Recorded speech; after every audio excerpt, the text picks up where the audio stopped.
শীত ফিরে আসবে, শীত আবার চলেও যাবে।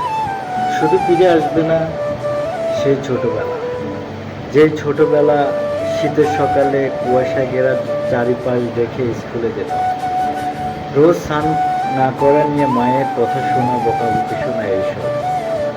বার্ষিক পরীক্ষার শেষে আর কোনো পড়ালেখার চাপ নাই, আনন্দ থাকার মুহূর্তগুলো আর কোনোদিন ফিরে আসবে না। ফিরে আসবে না মায়ের হাতে মজাদার পিঠা বানানোর সেই মজাদার মুহূর্তগুলো, নতুন শীতের পোশাক পরে বন্ধুদের সামনে গিয়ে অন্যরকম ভাবসাব, ব্যাপারটাই আলাদা ছিল। আর আরও কত নানান স্মৃতি রয়ে গেছে যা আর কখনোই ফিরে আসবে না। শীত ফিরে আসবে বারবার, শুধু ফিরে আসবে না আমাদের সেই ছোটবেলা।